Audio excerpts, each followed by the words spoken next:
আসসালামু আলাইকুম দর্শক, আপনারা কেমন আছেন? স্মার্ট ট্রাভেলের পক্ষ থেকে আপনাদেরকে জানাই স্বাগতম। সেই সাথে জানাচ্ছি পৃথিবীর বিভিন্ন প্রান্ত থেকে আমার এই ভিডিওটি দেখেন এবং দেখেছেন তারা অবশ্যই আমার ভিডিওতে লাইক করবেন, কমেন্ট করবেন, সাবস্ক্রাইব করবেন এবং বেল আইকনটি অন করে দেবেন, যাতে করে পরবর্তী সময়ে আমি ভিডিও করতে উৎসাহিত অনুপ্রাণিত হই। সো আমি রওনা দিয়েছি আসলে এক্স্যাক্টলি কানাডা থেকে রওনা দিয়েছি আমি ফালকিং কাউন্টি হয়ে নিউ ইয়র্ক সিটিতে যাচ্ছি। তো আমি চাচ্ছি যে একটা ভিডিও আমি করি। সো ভিডিও করে আপনাদের সুন্দর দৃশ্যগুলো দেখানোর চেষ্টা করি। আমি এখন আছি একটি বাসের মধ্যে, আপনারা দেখতে পাচ্ছেন বাসটি যাচ্ছে ফালকিং county to New York City. So এটা একটা ট্যুরিস্ট স্পট, এখানে বিভিন্ন জায়গার লোকেরা এখানে ভ্রমণ করতে আসে এবং পাহাড়ি অঞ্চল, পাহাড়ের গুহায় ছোট ছোট দ্বীপ আছে, ওই দ্বীপের ভিতরে নৌকা চালিয়ে মানুষ ভ্রমণ করে থাকে। সো আপনারা দেখতে পাচ্ছেন কতটুকু পর দেখা যাচ্ছে এখানে হোটেল মোটেল আছে এবং বিভিন্ন ধরনের দোকান আছে। এখানে এসে বিভিন্ন পর্যটকরা এখানে বেড়াতে এসে এখানে থাকে এবং চলে যায়। সো আমি আছি এখানে।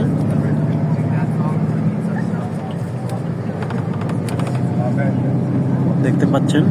তো ভিউয়ার্স, যেটা বলতে চাচ্ছিলাম যে আপনারা যাদের স্বপ্ন আছে ইউএসএ আসার জন্য, তারা আমাকে কমেন্ট করতে পারেন, আমার চ্যানেলটি সাবস্ক্রাইব করতে পারেন, আমাকে যে কোনো ধরনের প্রশ্ন করতে পারেন যে আপনারা ইউএসএ সহজ পন্থায় কীভাবে খুব ইজিলিভাবে ইনশাআল্লাহ আসতে পারেন। তো আমি আসলে এই ভিসা সংক্রান্ত বিষয়ে যে কোনো ধরনের tourist visa, business visa, visit visa, student visa নিয়ে আমি বিগত 3 থেকে 5 বছর যাবৎ স্টাডি ও গবেষণা করে আসছি। সো সেই সূত্র ধরে আমি আসলে বিভিন্ন সময় ভিডিও বানিয়ে থাকি। তো আমার ভিডিও দেখবেন আপনারা এবং যে কোনো ধরনের প্রশ্ন করবেন। আসলে আমি ভিডিওটি কোনো গ্রো করার জন্য যে আমি ভিডিও থেকে কিছু ইনকাম করব সেই জন্য কিন্তু আমি ভিডিও করি না। আমার ভালো লাগে, আমি ভিডিও করি, বাট এখান থেকে যে আমার ইনকাম আসবে, আমি এখান থেকে আর্ন করব, সেটা কিন্তু আমি আর্ন করার আমার কোনো ইচ্ছে নেই। তো আমি চাই যারা বাংলাদেশি নাগরিক এবং পৃথিবীর বিভিন্ন প্রান্তে থার্ড ওয়ার্ল্ড কান্ট্রিতে আছেন, তারা ফার্স্ট ওয়ার্ল্ড কান্ট্রিতে কীভাবে আসতে পারেন সেই বিষয় নিয়ে কিন্তু আমি আপনাদের সাথে আলোচনা করে থাকি।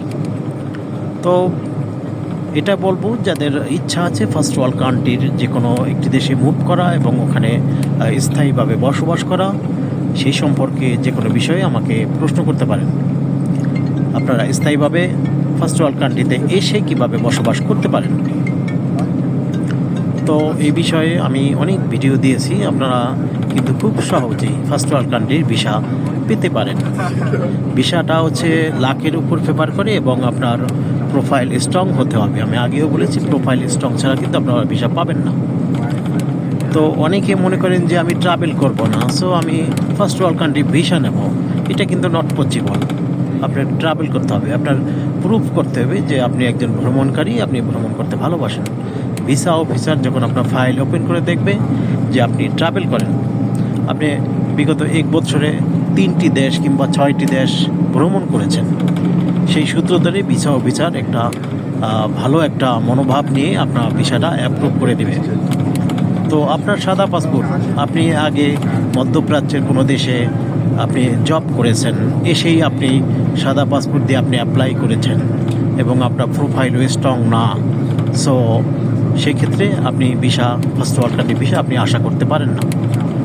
তো ফার্স্ট ওয়ার্ল্ড কান্ট্রি ভিসা যদি আপনারা করেন, তাহলে কিন্তু অবশ্যই মিনিমাম 3 থেকে 4টি দেশ আপনাদের ভ্রমণ করা উচিত। আমি মনে করি আপনারা যদি প্ল্যান করে সেই ডিসিশন অনুযায়ী 3 থেকে 4টি দেশ ভ্রমণ করেন, তাহলে কিন্তু আপনাদের আহামরি অনেক টাকার প্রয়োজন হয় না। শুধু একটু মনোভাব এবং আপনাদের একটা সাহসিকতা লাগে। সো শুধু ভ্রমণ করলে যে আপনি ঠকে গেছেন সেটা না। ভ্রমণটা হচ্ছে আপনার একটা ইনভেস্ট। যেমন আপনি একটা বিজনেস করলেন, একটা দোকান দিলেন, তো ওখানে তো আপনার ইনভেস্ট লাগে। আপনি ব্যবসা করবেন, আপনি ইনভেস্ট ছাড়া বিজনেস করতে পারবেন? দোকানে অ্যাডভান্স দিতে হবে, প্রোডাক্ট উঠাতে হবে, ডেকোরেশন বানাতে হবে, আদার্স খরচ করতে হবে, সেটাই আপনার ইনভেস্ট। সো এই যে ভিসাটা আছে ট্যুরিস্ট ভিসা, যেমন ভ্রমণ করে আসছেন, এটা আপনার একটা ইনভেস্ট, মানে এটা আপনার একটা চালান যে আপনি ভবিষ্যৎ প্ল্যান, আপনি ফার্স্ট ওয়ার্ল্ড কান্ট্রি ভিসা নেবেন এবং সেখানে গিয়ে আপনি সেটেল হবেন এবং থেকে যাবেন। এটা হচ্ছে আপনার প্ল্যান। কিন্তু এই প্ল্যানের কথা কিন্তু অনেক সময় আপনারা গোপন রাখবেন, বলবেন না। এটা মনের মধ্যে আছে, বলার কি প্রয়োজন আছে? ভাই ভিসা হলে যাব, ভিসা না হলে যাব না। একবার না হলে আর একবার দেখবেন, আর একবার না হলে আর একবার দেখবেন। পৃথিবীতে বহুত কান্ট্রি আছে, তো এক জায়গায় না হলে আরেক জায়গায় হলো, প্রবলেম কি? ফার্স্ট ওয়ার্ল্ড কান্ট্রি হলেই হলো। আপনারা জানেন যে বিগত 2 থেকে 3 বছর যাবৎ Canada multiple entry visa almost 3 থেকে 4 লাখ মানুষকে মাল্টিপল ভিজিট ভিসা অ্যাপ্রুভ করেছে। তো অ্যাভারেজ 2 লাখ থেকে 2.5 লাখ লোক অলরেডি চলে আসছে। তারা বিভিন্ন পন্থায় বিভিন্নভাবে ইউএসএ মুভ করতেছে। তো কানাডায় ভেরি এক্সপেন্সিভ, আপনার বাসা ভাড়া বেশি, জব পাওয়া টাফ এবং অনেকগুলো ক্রাইটেরিয়া অবলম্বন করতে হয়। বিভিন্ন আপনার স্কিল লাগে, আপনার এডুকেশন লাগে, আপনার ওখানে যে একটা শর্ট কোর্স করতে হয়, ওখানে যে ভোকেশনালে ভর্তি হয়, একটা সাধারণ লোক কিন্তু পারে না। আর ওনারা এটার মধ্যে যেতে চায় না। যেমন অনেকে একটু বয়স হয়েছে, সে মনে করে যে না, আমি এখন স্কুলে ভর্তি হব, আমি ক্লাস করব, পরীক্ষা দেব, সেখান থেকে আমি একটা ডিপ্লোমা পাবো। তো এইভাবে বিভিন্ন ধরনের কোর্স করতে হয়। কোর্স করার পরে আপনি আবার জবের জন্য আপনার অনেক সময় অপেক্ষা করতে হয়। আর এখানে হাউজিংয়ের খুবই ক্রাইসিস। আপনি একটা সিট নিতে যান না কানাডায়, ডানফোর্থ অ্যাভিনিউ আশেপাশে, আপনার মিনিমাম 600 সিডি লাগবে, 600 Canadian dollar. That means Bangladeshi টাকার 75,000 টাকার মতো। তারপরে আপনার ফুড আছে, বিদ্যুৎ বিল আছে, গ্যাস বিল আছে, মোবাইল বিল আছে। তো অ্যাভারেজ আপনার প্রায় 1000 কানাডিয়ান ডলারের মতো খরচ। সো আপনি এখানে যদি রিফিউজি ক্লেম করেন তাহলে আপনি পাবেন $733। সো জবের জন্য মিনিমাম আপনার 6 মাস অপেক্ষা করতে হবে। সো এই জন্যই কিন্তু অনেকে অপেক্ষা করে না। ওনারা করে কি, খুব ট্যালেন্ট যাদের ব্রেন ভালো, তারা ইউএসএ মুভ করে। তো ইউএসএ কানাডার সাথে কিন্তু বিগত অনেক বছর যাবত একটা চুক্তি আছে যে ইউএসএর লোক কানাডা যেতে পারবে, কানাডার লোক ইউএসএ আসতে পারবে। তো সেই সূত্র ধরে কিন্তু অনেক লোক কানাডা থেকে ইউএসএ চলে আসে।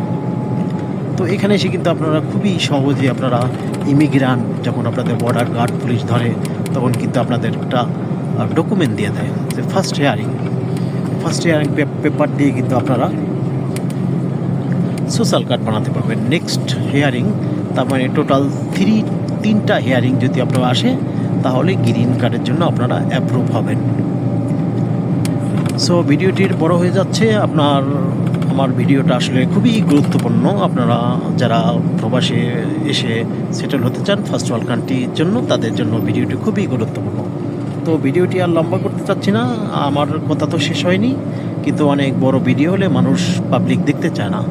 তো আজকে এখানে আমি শেষ করছি। দ্বিতীয়বার ইনশাল্লাহ ধাপে ধাপে আমি বলে যাব যে US, Canada, Australia, UK, Shenzhen visa কীভাবে করতে হয় এবং কীভাবে সে আপনারা থাকবেন, কী করবেন এই জন্য।